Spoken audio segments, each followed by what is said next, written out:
परावर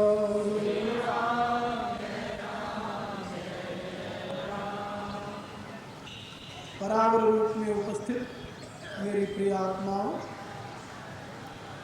करुणा निधान भगवान की करुणा आप सभी के लिए सदैव कल्याण का सृजन करती रहे, यह मेरी आंतरिक शुभकामना।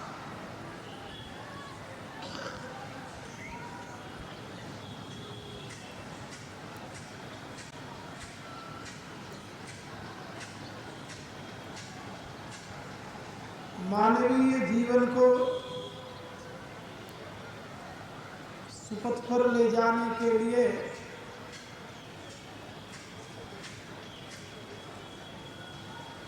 श्रद्धा का श्रेष्ठतम स्थान है।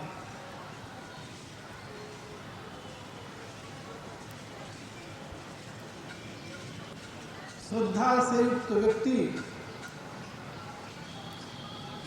जो भी शुभ कर्म व सत्कर्म करता है,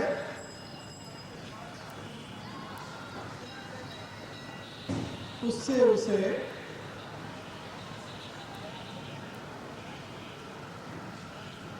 उत्तम फल की प्राप्ति होती है।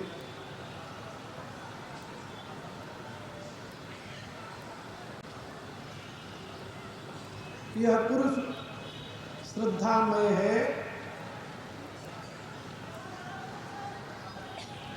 श्रद्धाहीन हो ही नहीं सकता कभी।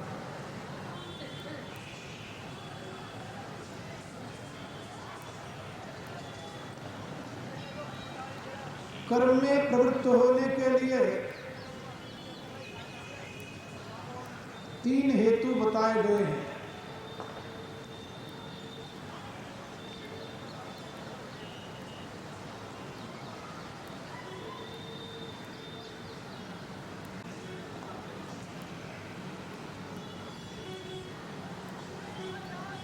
ज्ञान के प्रकाश में कर्तव्य समझ करके कर्म में प्रवृत्त होना,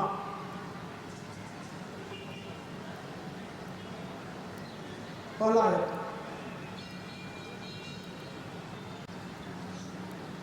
कामना से प्रेरित होकर के उसकी पूर्ति के लिए कर्म में प्रवृत्त होना, दूसरा हेतु। और श्रद्धा से अभिभूत होकर कर्म में प्रवृत्त होना, ये तीसरा हेतु।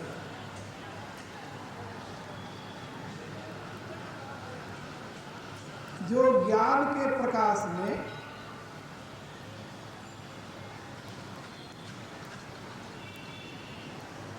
कर्तव्य और अकर्तव्य का निश्चय करके, निर्णय करके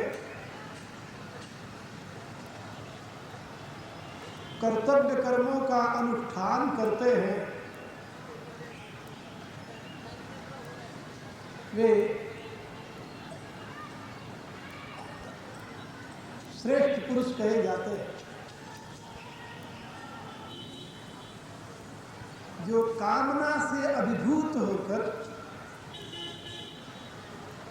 उसकी पूर्ति के लिए प्राप्त सामर्थ्य का प्रयोग करते हैं, वो निम्न श्रेणी के जीव कहे जाते हैं।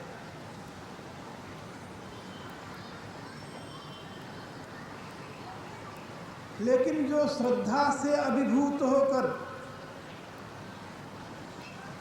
कर्मों में प्रवृत्त होते हैं, उनकी क्या स्थिति है?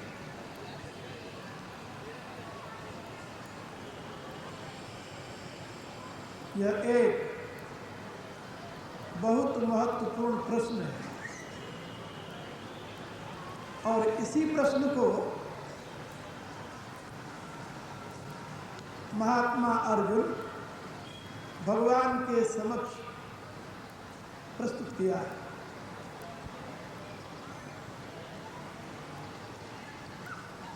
क्योंकि जो कामना से प्रेरित होकर कर्म में प्रवृत्त होते हैं, वहां भी ज्ञान का महत्व नहीं होता, और जो श्रद्धा से अभिभूत होकर कर्म में प्रवृत्त होते हैं वहां भी ज्ञान का महत्व नहीं होता। ज्ञानहीन दोनों की अवस्था।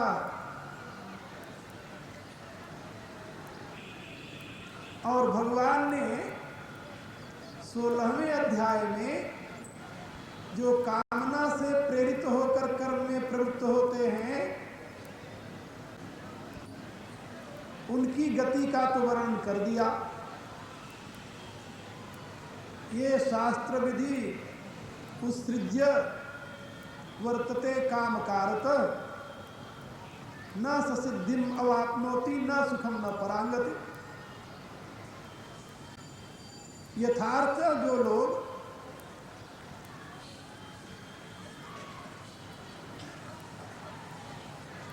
ज्ञान की उपेक्षा करके, शास्त्र की उपेक्षा करके, विधि विधान की उपेक्षा करके, करणीय अकरणीय कर्मों के निर्णय न करके केवल कामना से अभिभूत होकर कर्म में प्रवृत्त होते हैं, उन्हें न तो सिद्धि मिलती है, न सुख मिलता है, न परम गति प्राप्त होती है। ये तो अर्जुन समझ गया है। ये शास्त्र विधि उत्सृज्य की बात वहां कहती गई। लेकिन अर्जुन पूछता है कि ये शास्त्र विधि उत्सृज्य एजंते श्रद्धयान्विता, शास्त्र विधि का त्याग दोनों ने किया है, कामकारता और श्रद्धयान्विता। कामना से प्रेरित होकर कर्म में प्रवृत्त होने वाला और श्रद्धा से अभिभूत होकर कर्म में प्रवृत्त होने वाला, दोनों ने शास्त्र विधि का त्याग किया है। यदि शास्त्र की महत्ता है और शास्त्र विधि का अनिवार्य अनुष्ठान विधेय है, तो जो श्रद्धा से युक्त होकर के कर्म में प्रवृत्त हो जाते हैं और जो कामना से प्रेरित होकर के कर्म में प्रवृत्त होते हैं, क्या दोनों की एक ही स्थिति होती है? यदि दोनों की एक ही स्थिति होती है फिर तो ये कहना पड़ेगा कि श्रद्धा का फिर कोई महत्व नहीं रहा। और यदि दोनों की एक स्थिति नहीं है, इन दोनों में अंतर है, तो अर्जुन जानना चाहता है कि इन दोनों में अंतर क्या है। तेषां निष्ठा तो का कृष्ण, हे कृष्ण,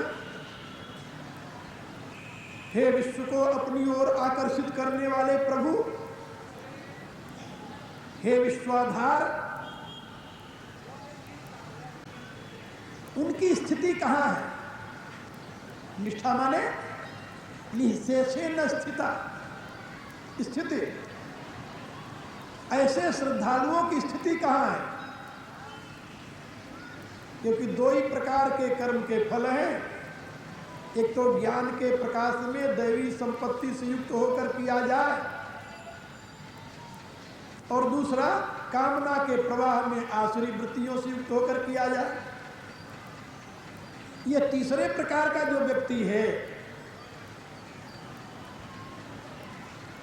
ये श्रद्धान्वित है, श्रद्धा से युक्त है, कामना से युक्त नहीं। में इसने श्रद्धा से अभिभूत होने के नाते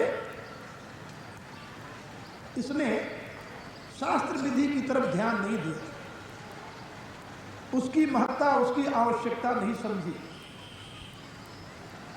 इसलिए यहां उत्सृज्य शब्द है। ये शास्त्र विधि उत्सृज्य, उत्सृज्य माने त्याग करके, न परवाह करता हुआ। विधि क्या कहती है? इसकी तरफ ध्यान न देता हुआ शास्त्र क्या कहता है इसकी तरफ ध्यान न देता हुआ केवल श्रद्धा से अभिभूत होकर के कर्म में प्रवृत्त हुआ।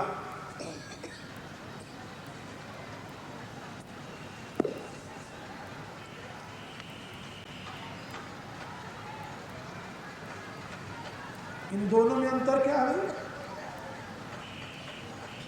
का जो काम का अर्थ है, कामना से प्रेरित है, वो नास्तिक है, इसलिए उसको असुर कहा। और जो श्रद्धा से अभिभूत है वो आस्तिक है।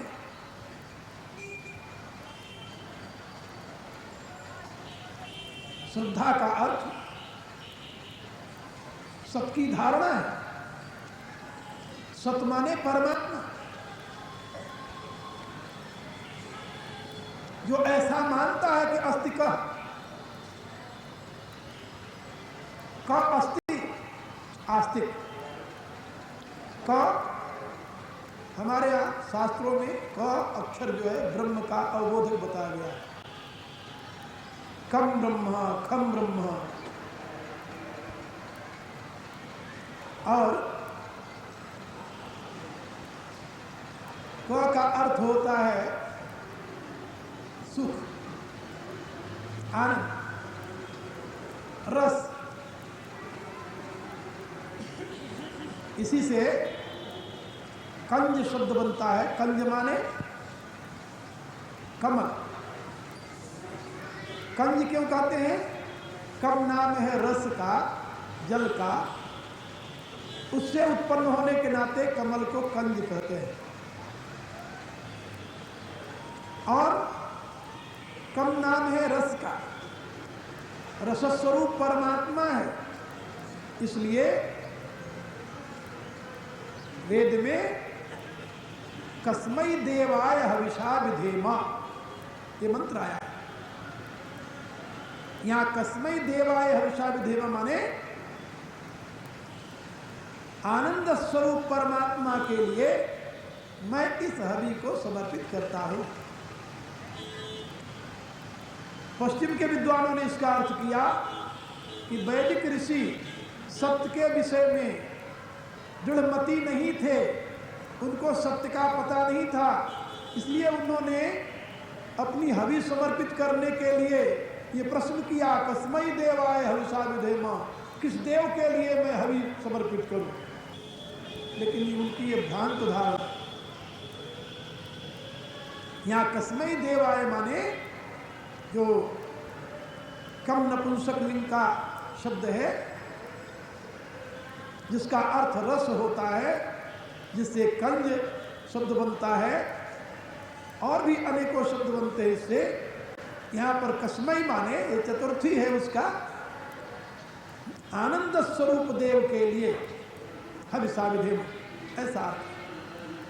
तो कहने का अभिप्राय है कि अस्ति का वह रसस्वरूप परमात्मा है अथवा सत्ता है, ऐसी जिसकी दृष्टि है उसको कहते हैं आस्तिक। और जिसकी ऐसी दृष्टि है कि न अस्ति का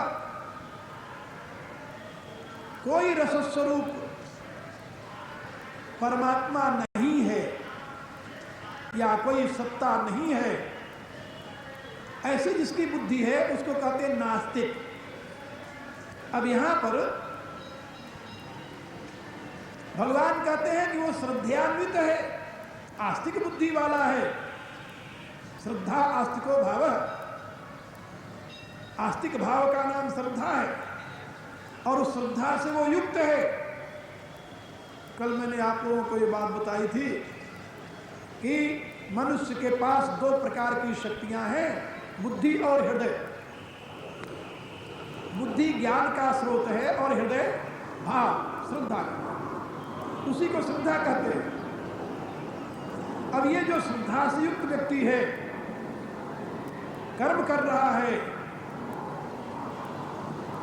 लेकिन शास्त्र की विधि का बोध नहीं है, उसके प्रति उसका आग्रह भी नहीं है, उसमें उसकी रुचि भी नहीं है, जानने न जाने की उसे चिंता भी नहीं है। अब बताइए उसका ये जो कर्म है वह किस कोटि का माना जाएगा? उसकी स्थिति कहाँ है? कहाँ है माने अर्जुन ने और स्पष्ट किया, तेषाम निष्ठात का कृष्ण सत्यमाहो रजस्तमा। उसकी स्थिति कहाँ है? सत्य में है या रज और तम में है? यदि उसकी स्थिति रज और तम में है फिर तो वह असुर श्रेणी में चला जाएगा। असुरों की वृत्ति जो है वो रजोगुणी और तमोगुणी होती है, और यदि वो सत्व प्रधान है, सत्वगुण में स्थित है, तो वो देवताओं की श्रेणी में चला जाएगा। और यदि देवताओं की श्रेणी में उसको गिना जाए फिर तो श्रद्धा का महत्व है। फिर तो ऐसे व्यक्ति को घबराना नहीं चाहिए। ज्ञान नहीं है तो क्या, शास्त्र बोध नहीं है तो क्या, श्रद्धा से उनको अपनी साधना में लगे रहना चाहिए, उससे उनको फल मिल जाएगा। और यदि शास्त्र की महत्ता है, विधि की महत्ता है, तो फिर उसको किस श्रेणी में रखा जाए, ये बहुत ही महत्वपूर्ण प्रश्न है। भगवान ने यहाँ पर अर्जुन के इस अभिप्राय को समझते हुए उत्तर दिया। उत्तर में भगवान ने क्या कहा?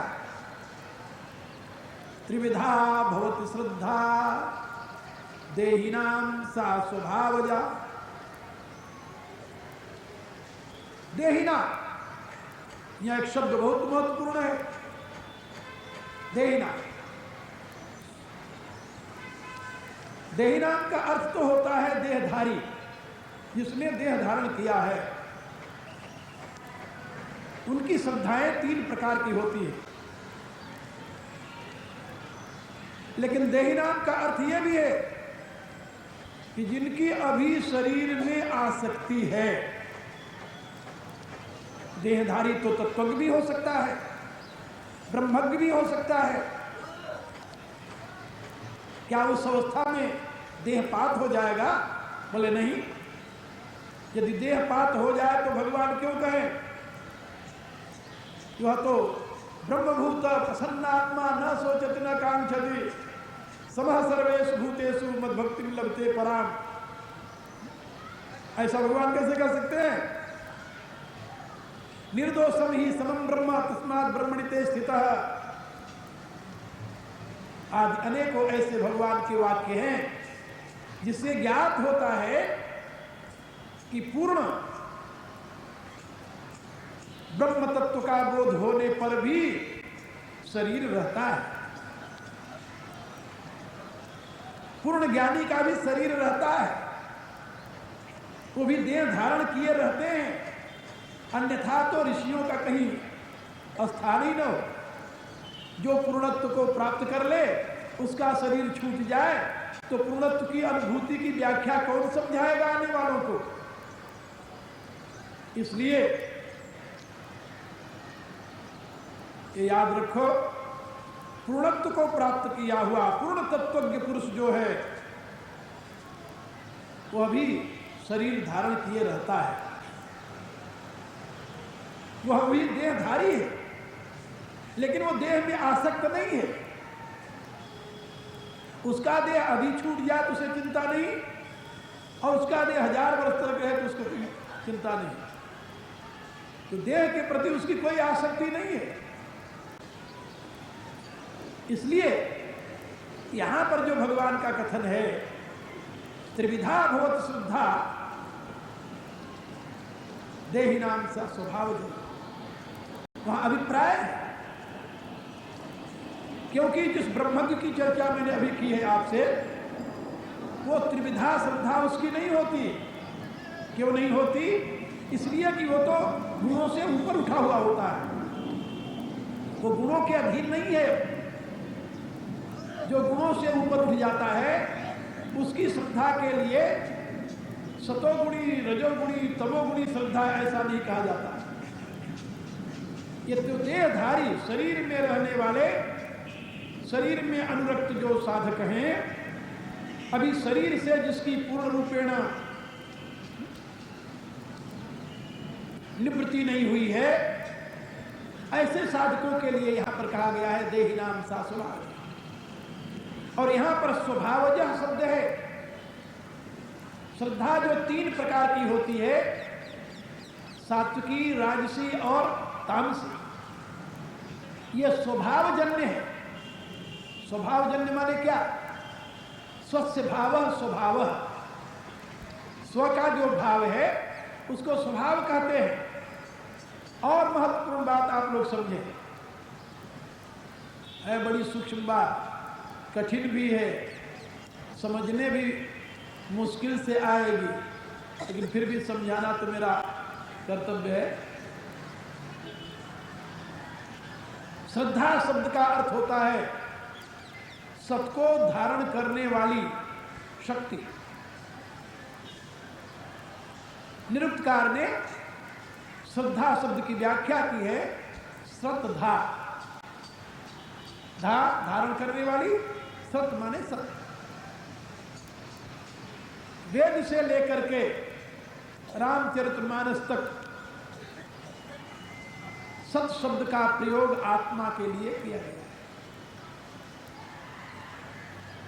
ईश्वर अंश जीव अविनाशी, कैसा है वो? सत चेतन घन आनंद राशि, वो सच्चिदानंद है। तो सत शब्द का प्रयोग उस आत्मा के लिए, चेतन के लिए, और असत शब्द का प्रयोग प्रकृति के लिए। उपनिषदों में अनेकों स्थानों पर, गीता में भी अनेकों स्थानों पर भगवान ने प्रकृति के लिए असत शब्द का प्रयोग किया है और पुरुष के लिए, चेतन के लिए सत शब्द का प्रयोग किया है। सत और असत, यही 2 तत्व हैं जिससे सृष्टि का आविर्भाव होता है। असत माने जो नहीं है, ऐसी बात नहीं है। असत शब्द का अर्थ होता है जो सत के विपरीत गुण धर्म रखता हो, ऐसे समझ लो। सत का गुण धर्म क्या है? तो निरूपण किया गया, जो त्रिकाला बाधित एक रस रहे उसे सत कहते हैं। जिसका तीनों काल में एक रस स्वरूप बना रहे, जिसमें परिवर्तन न हो, अनचेंजेबल, अनडिकेबल, जिसमें कभी परिवर्तन नहीं आता, इम्पेरिशेबल, जो कभी क्षरण को प्राप्त नहीं होता, जो सदा एक रस बना रहता है, उसको सत कहते हैं। ये सत की परिभाषा सभी विद्वानों ने स्वीकार की है। फिर इसका विपरीत जो है वो असत होता है, जो नहीं है उसको असत कहते हैं। ये तो कहना ही व्यर्थ है, जो नहीं है उसकी चर्चा क्यों की जाए। इसलिए जो लोग ऐसा अर्थ करते हैं असत का कि जो नहीं है वो असत है, मेरे विचार से उनका यह अर्थ असंगत है और अयुक्तिपूर्ण है, अशास्त्रीय है। सत का यहां पर विरोधी शब्द है असत, विपरीत शब्द है असत। सत माने यदि एक ऐसी सत्ता है कि जो सदा एक रस रहती है, तो असत का अर्थ यही होगा कि जो एक रस नहीं रहता। और जो एक रस नहीं रहता, प्रतिपल परिवर्तित होता रहता है, यदि उसे असत माना जाए तो है प्रकृति। जो प्रकृति प्रतिपल परिवर्तनशील है, गुणों में प्रतिपल परिवर्तन होता रहता है, ये तो आप लोग जानते हो। प्रत्येक पदार्थ, वर्तमान के वैज्ञानिक इसका अनुसंधान करते हुए इस सत्य को उद्घाटित कर रहे हैं कि energy is always changeable and changing in every moment. Energy जो है वह प्रतिपल परिवर्तित हो रही है, चेंज हो रही है, कभी भी एक क्षण के लिए भी एक रूप में नहीं रहते, इसलिए उसे असत कहते हैं। और जो अविनाशी इनचेंजेबल है, एक रस रहने वाला है, उसको सत कहते हैं। तो सत शब्द का अर्थ हुआ वह पुरुष तत्व, परमात्मा तत्व, और असत शब्द का अर्थ हुआ जो प्रतिपल परिवर्तन। तो सत को धारण करने वाली शक्ति जो है, जो सत को धारण करती है, यानी आत्म स्वरूप को, आत्म तत्व को धारण करती है, उसको श्रद्धा कहते हैं। आत्मा को धारण करने वाली शक्ति कौन सी है? अब यह दूसरा प्रश्न है। इसके संबंध में एक बड़ा सुंदर उदाहरण दिया गया है शास्त्रों में। कहा जैसे लोहे के पिंड को या लोहे को आप जब अग्नि में डाल देते हैं तो लोहे में ऐसी क्षमता है कि वह अग्नि के समस्त गुणों को अपने में धारण कर लेता है। ये तो देखा होगा, रातों दिन देख रहे हैं आप लोग। अग्नि में डाल देने पर लोहे में क्षमता है कि अग्नि के गुण धर्म को धारण कर लेता है। इसीलिए लौह पिंड को अग्नि में डाल देने पर ऐसा लगता है जैसे अग्नि का ही गोला हो। ये अग्नि में जो दाह और प्रकाश है, ये दोनों गोलों में आ जाता है। छुओ तो जल जाओगे, और देखने में चमक रहा है, दूर से ही देख सकते हो आप उसे। तो दाह और प्रकाश अग्नि के जो गुण हैं, वो लोहे में क्षमता है धारण करने की। लकड़ी भी धारण कर लेती है, लेकिन वो क्षरण को प्राप्त हो जाती है।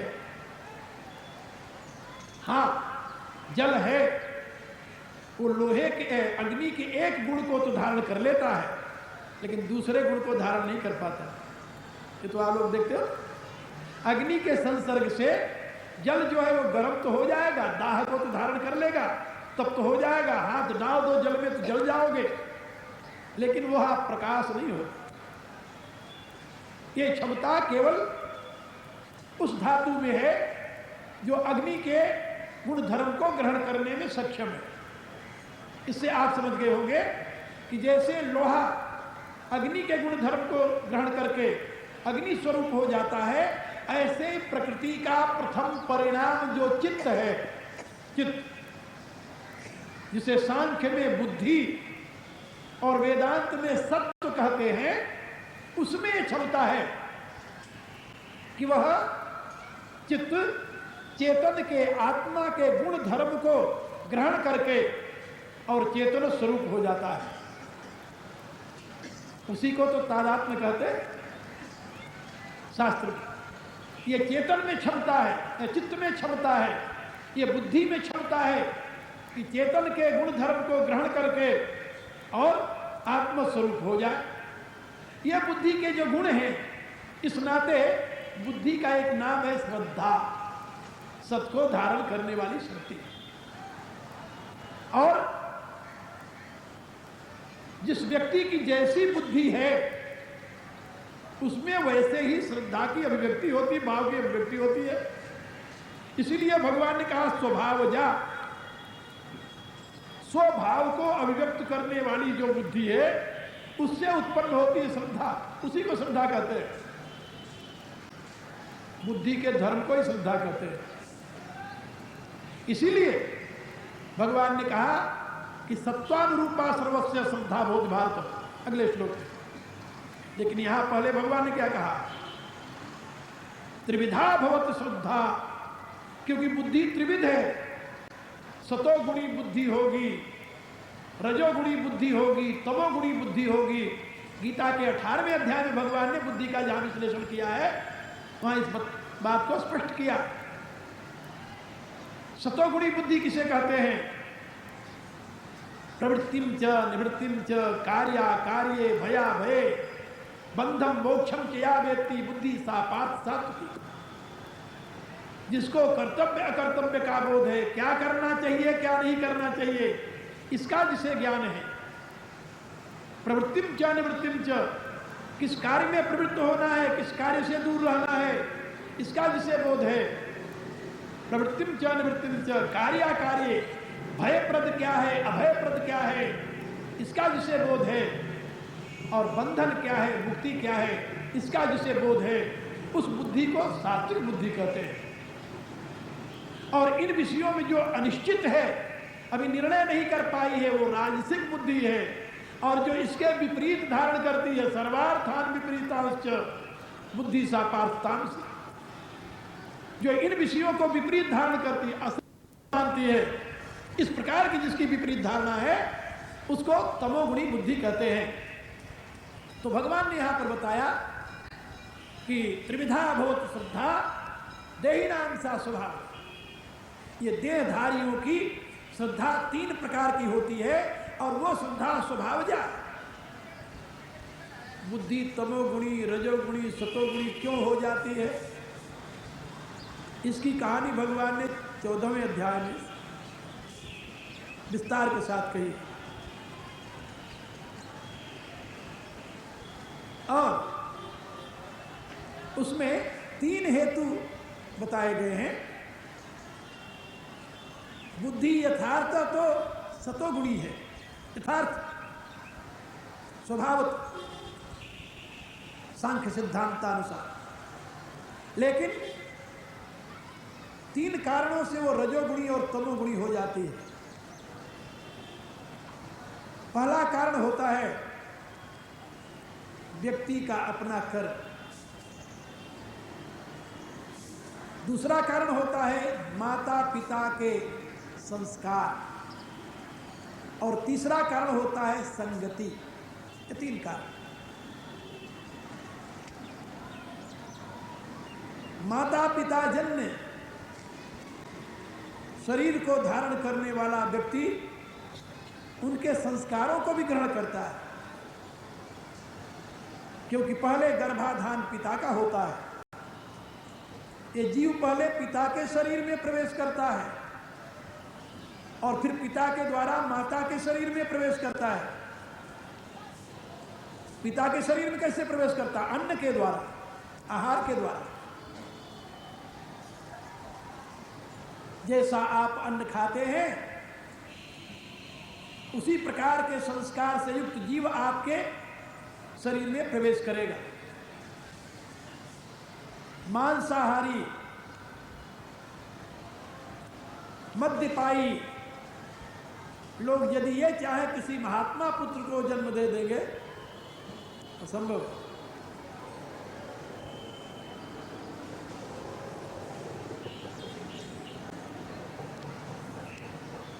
इसलिए हमारे यहाँ पुराणों में जहाँ ऐसी कई कथाएं हैं,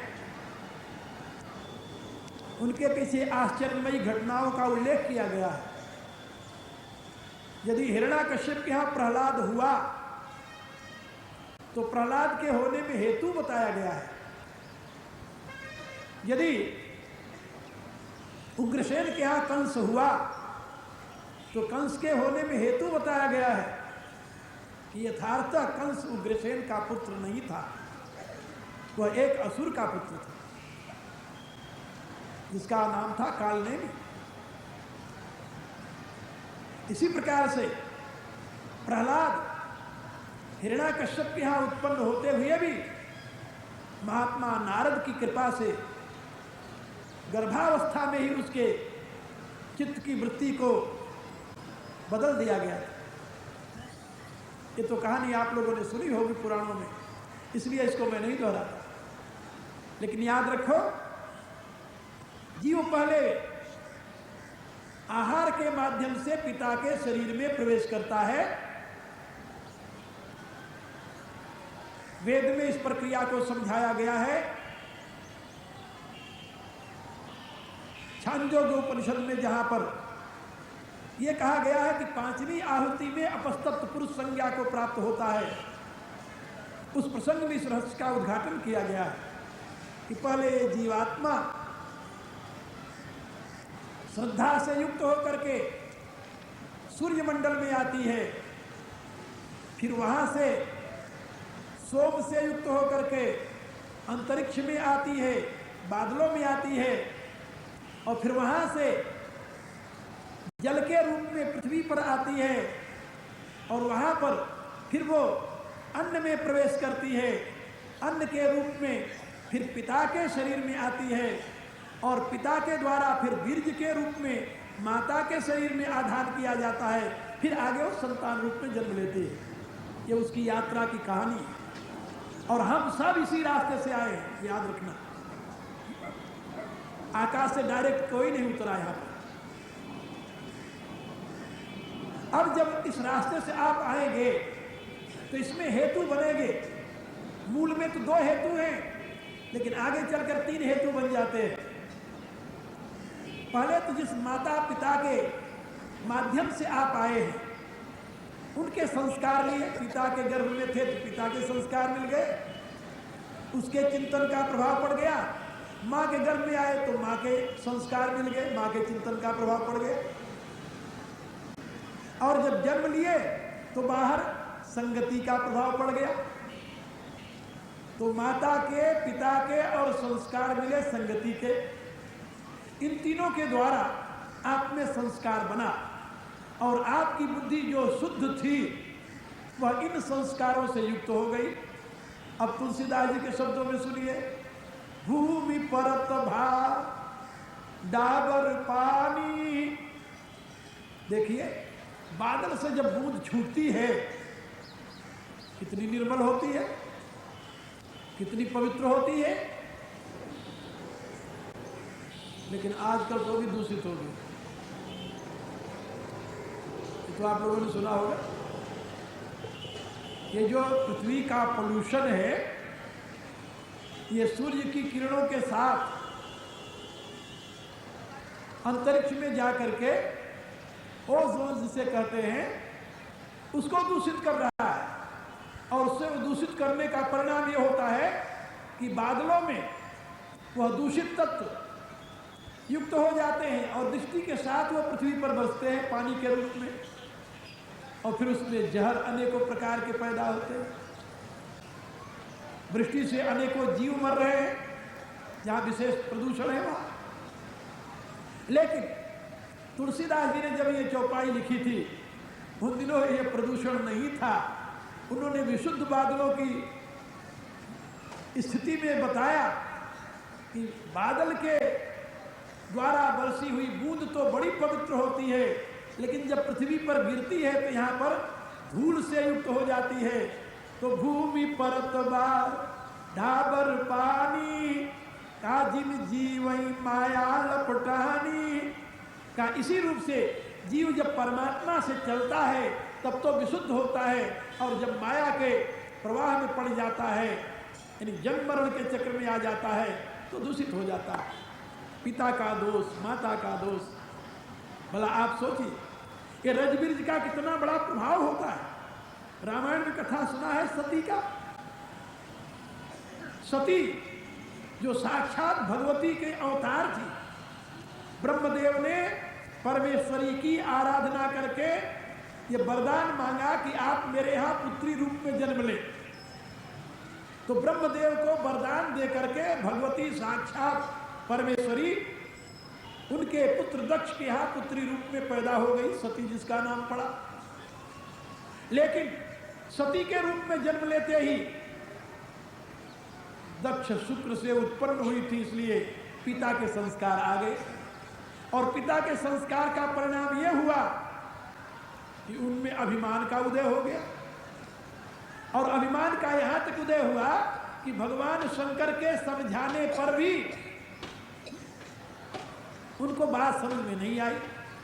और भगवान शंकर ने कहा कि मोरे कहे न संशय जाही तो विधि विपरीत भलाई नाही। और जब शंकर द्वारा त्याग दी गई तब सती ने विचार किया कि मेरे में ये दोष कहाँ से आया। तो आदमी भी जब धक्का लगता है तब वो सोचता है, कारण की तरफ मुख करता है, खोज करता है कि जिसके नाते मेरी ये गति हो रही है वो कारण कहाँ से, क्या कारण है उसका। जब सती ने अपने कारण को ढूंढा तो उनके बात समझ में आई कि मैं तो सच्चिदानंदमयी पराशक्ति हूँ लेकिन मेरे में ये दोष कहां से आ गया? उन्होंने अनुभव किया और निर्णय किया कि दक्ष शुक्र संभवयः देहि, ये मेरा शरीर दक्ष के शुक्र से उत्पन्न हुआ है, इसलिए दक्ष का अहंकार मेरे शरीर में आ गया, मेरे में आ गया। पिता का दोष, ऐसे माता का दोष भी आता है, पिता का दोष भी आता है। अनेकों ऐसे उदाहरण इतिहास में। तो इससे आप लोग समझ गए होंगे कि बुद्धि सात्विक होती है, शुद्ध होती है, लेकिन जब वह बुद्धि किसी पुरुष के वीर्य के द्वारा, किसी नारी के रज के द्वारा, किसी व्यक्ति के रूप में जन्म लेती है, अभिभूत होती है, तो उसमें उनके संस्कार आकर के उसे प्रभावित कर देते हैं, और बाहर आई तो संगति का प्रभाव पड़ गया। स्फटिक मणि जैसे है, बिल्कुल प्योर, शुद्ध, उज्जवल, ऐसी है वो। क्या उसमें ये संस्कार कहां से प्रवेश कर जाते हैं? क्या संस्कार उसमें नहीं प्रवेश करते? कहा तो फिर कहां प्रवेश करते हैं? तो योग दर्शन में समझाया गया है कि जैसे स्फटिक मणि के बगल में लाल रंग का फूल रख दीजिए तो स्फटिक मणि लाल दिखाई देगी, पीला रखिए तो पीला दिखाई देगी, यानी वो संसर्ग से उसके कलर को वो ग्रहण कर लेती है, यानी उसके कलर का उसमें प्रभाव पड़ जाता है, छाया पड़ जाती है, इसलिए वो दूषित दिखाई देती है। तो ये जो बुद्धि हमारी है ये सतोगुणी है, लेकिन उसमें जब संगवश, कुसंगवश रजोगुणी और तमोगुणी व्यक्तियों का संसर्ग होता है या रजोगुण और तमोगुण का प्रभाव पड़ता है तो उसमें दोष आ जाते हैं। नहीं तो बुद्धि ज्ञानात्मिका है, ज्ञान को अभिव्यक्त करती है, लेकिन जब उसमें रजोगुण का संस्कार आता है तब उसमें कामना उत्पन्न हो जाती है, तमोगुण का संस्कार आ गया तो वो उत्पन्न हो गया। सत्वात् संजायते ज्ञानम रजसो लोभ एवच प्रमाद मोह तमसो बोध अज्ञान एवच। भगवान ने 14वें अध्याय में इसकी व्याख्या करके समझाया। इससे आप लोग समझ गए होंगे कि ये जो बुद्धि है इसमें रजोगुण और तमोगुण कहां से आता है। इसलिए अर्जुन ने प्रश्न करते समय इसके दो भाग किए, ये शास्त्र विधि उत्सृज्य यजन्ते श्रद्धयान्विता तेषां निष्ठा तु का कृष्ण सत्यम, ये एक तरफ किया। रज तम, रज और तम को दूसरी तरफ किया और सत्यम को एक तरफ किया। क्यों? इसलिए कि बुद्धि स्वभावतः तो सत्व गुण की अभिव्यक्ति है, लेकिन वो जो व्यक्ति कर्म में प्रवृत्त हो रहा है श्रद्धा से युक्त होकर के, शास्त्र विधि का त्याग करके, ज्ञान का तिरस्कार करके, उसकी श्रद्धा कैसी है? क्या सही में सात्विक ही है या रजोगुण और तमोगुण से अभिभूत हो गई है? बुद्धि कहीं अपना धर्म तो नहीं छोड़ बैठी, या बुद्धि में कहीं विकृति तो नहीं आ गई है? ये प्रश्न कर रहा है। और इसी के उत्तर में भगवान कह रहे हैं कि श्रद्धा भवत त्रिविधा प्राणी नाम सा स्वभाव। स्वभाव जो हमारे जिस बुद्धि के माध्यम से प्राणी का आविर्भाव हुआ है उसी बुद्धि के अनुसार उसकी श्रद्धा बनेगी। सात्विकी राजसिश्चैव तामसी देवतांशनु।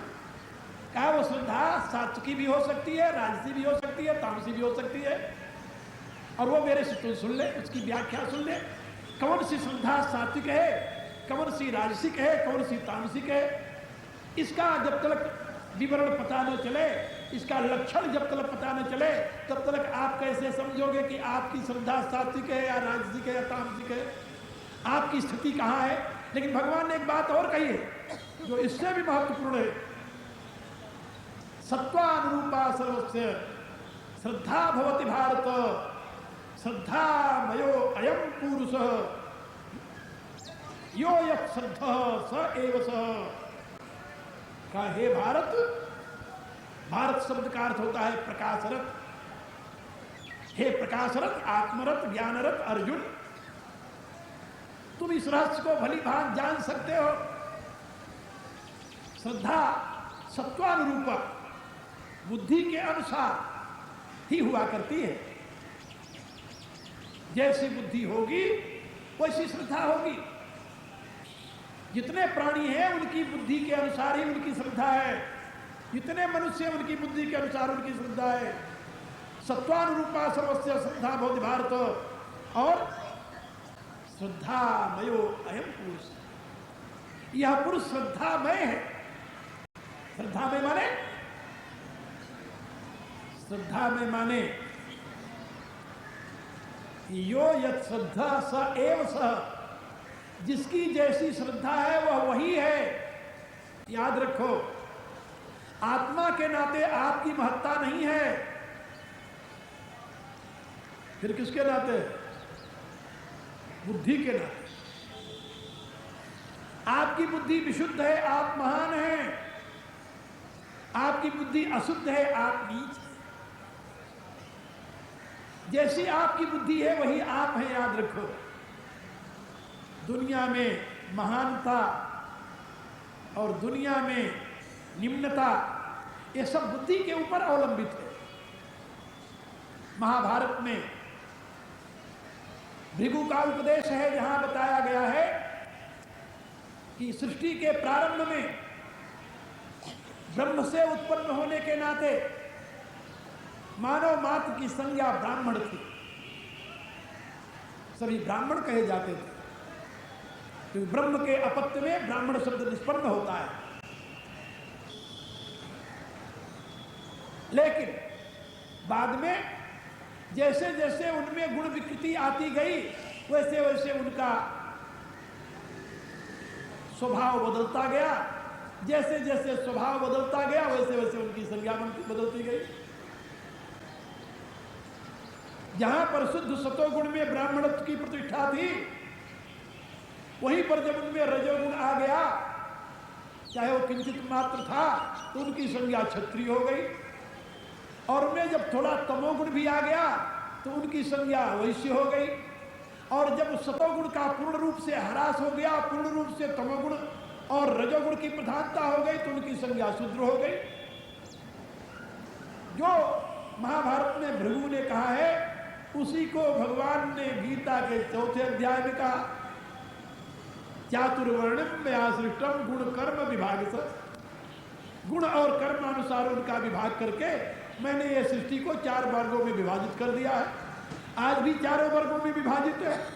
दुनिया के जितने देशों में घूमा हूं, कितने देशों में घूमा होगा, कहां तक गिनकर बताऊं? थोड़े से देश जरूर रह गए हैं जहां भारत सरकार ने यानी जाने की इजाजत नहीं दी है, पासपोर्ट। बाकी सभी देशों में घूमा हूं, और उन देशों में मैंने देखा है कहीं भी हमें मानव समाज का 3 वर्ग नहीं मिला, न 2 वर्ग मिला, न 1 वर्ग मिला, सब जगह 4 वर्ग मिले। एक रशियन से मेरी बात होने लगी, उसने मेरे से पूछा, प्रोफेसर था वह, और एक कॉन्फ्रेंस में भाग लेने आया था, हम भी वही थे। चर्चा में उसने कहा कि आप जो अपनी फिलॉसफी की व्याख्या करते हैं तो ऐसा लगता है कि आप तो बिल्कुल साम्यवादी हो, लेकिन जब आपके देश का इतिहास पढ़ता हूं तो मुझे ऐसा नहीं लगता। मैंने उससे पूछा, क्यों, क्या नहीं लगता तुम्हें? उसने कहा कि आपके देश में तो जाति प्रथा है, वर्ण व्यवस्था है। जी हाँ है। कहा फिर आपका साम्यवाद कैसा? फिर आपका ये वेदांत जो कहता है कैसा? मैंने उससे पूछा, हम कहा कि इस समय आपके यहाँ तो साम्यवाद है। बोले हम कहा क्या आपके यहाँ क्लासिफिकेशन ऑफ सोसाइटी नहीं है? आपके यहाँ 4th श्रेणी के कर्मचारी होते हैं कि नहीं होते? तो कहता होते हैं। हम कहा फिर ये साम्यवाद कैसा आपका? यहां कर्मचारियों की श्रेणी में विभाजन हो, मनुष्यों की श्रेणी में विभाजन हो, वहां साम्यवाद कैसे? कहता है कि नहीं नहीं, ऐसी बात नहीं है, हमारे यहाँ जो मनुष्यों का विभाजन है श्रेणी में वो तो उनकी योग्यता के अनुसार है। और हम कहा भले आदमी, हमारे यहाँ किसके आधार पर है? हमारे यहाँ भी यही है, चातुर्वर्ण्य न्याय सिस्टम गुण कर्म विभाग से योग्यता के आधार पर क्लासिफिकेशन है समाज की, प्राचीन काल से चली आ रही है। अब हजारों वर्ष की पुरानी हो जाने के नाते हम कहा जब तुम्हारा देश पैदा ही नहीं हुआ था तब हमारे यहाँ की संस्कृति पूर्ण विकसित थी। हजारों वर्ष की पुरानी हो जाने के नाते उसमें कोई दोष आ गया होगा। हम कहा तुम्हारा साम्यवाद अभी 60 वर्ष भी नहीं हुए हैं तब भी दोष आ गया है कितना। और उनका थोड़े वर्षों बाद वो समाप्त भी होने वाला है, और थोड़े वर्ष नहीं बीते बल्कि दूसरे वर्ष ही समाप्त हो गया उसके। तो मेरे कहने का होता है कि classification of human society it is a natural process, दुनिया के हर एक देश में मिलेगा। हाँ, दुराग्रह बस जहां पर हमने कहा कि हमने अमुक कुल में जन्म लिया इसलिए मैं बड़ा हूं और तुम अमुक कुल में जन्म लिए इसलिए छोटे हो, यह दुराग्रह है और बुद्धि वैचित्र्य का परिणाम है। वहां छोटे बड़े की बात नहीं।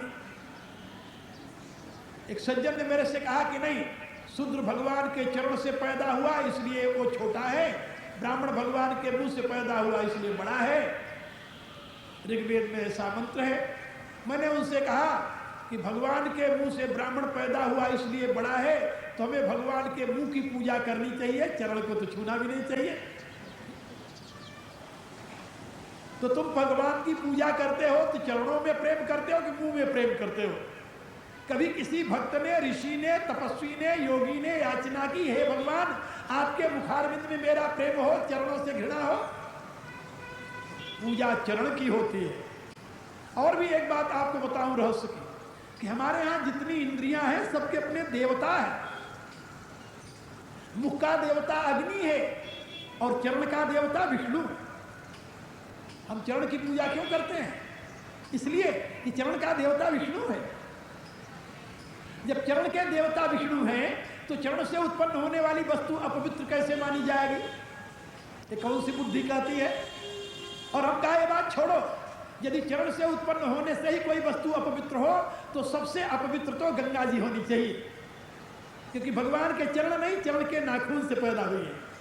उनका अंगूठा धो करके ब्रह्मा ने, उनका मुंह तो नहीं धोया था, कि सर धोया था भगवान का।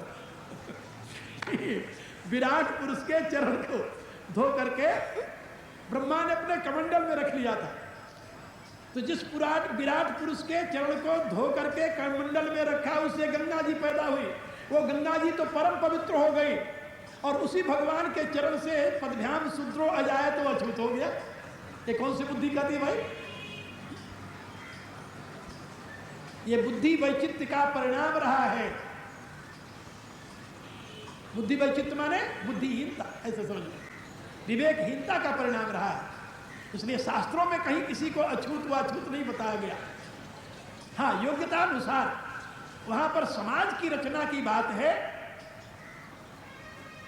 यद पुरुषम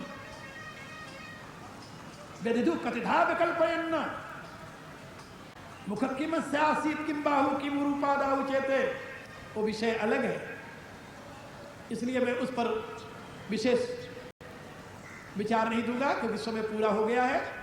लेकिन इतना अवश्य मैं आप लोगों से बताऊंगा कि हमारे यहां जो समाज का क्लासिफिकेशन हुआ वह बुद्धि के स्तर को देखते हुए, और बुद्धि ही उसमें हेतु रही है। यदि बुद्धि हेतु न होती तो आत्मा के नाते तो कहीं किसी का विभाजन हो ही नहीं सकता, और न उसमें कोई क्लासिफिकेशन हो सकता है। इसलिए भगवान ने यहां पर यह बात कही कि श्रद्धामयो अयम पुरुषः, यह श्रद्धा स एव स, यह पुरुष श्रद्धा में है। इसलिए जैसी जिसकी श्रद्धा है वह वही है। और श्रद्धा क्या है? बुद्धि का परिणाम, बुद्धि का प्रकाश। बुद्धि को भी श्रद्धा कहा गया है वेद में, और बुद्धि के प्रकाश को भी श्रद्धा कहा गया है। इसलिए इस रहस्य को चिंतन करते हुए अब आप लोग आज प्रार्थना कीजिए मेरे साथ। रात्रि में फिर मिलेंगे आपके साथ और हनुमत चरित्र आपको फिर सुनाएंगे। सर्वे भवन्तु सुखिनः, सर्वे सन्तु निरामयाः, सर्वे भद्राणि पश्यन्तु,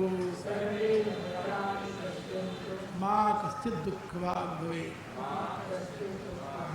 ओम पूर्णमदः पूर्णमिदं पूर्णात् पूर्णमुदच्यते पूर्णस्य पूर्णमादाय पूर्णमेवावशिष्यते। ओम शांति शांति शांति।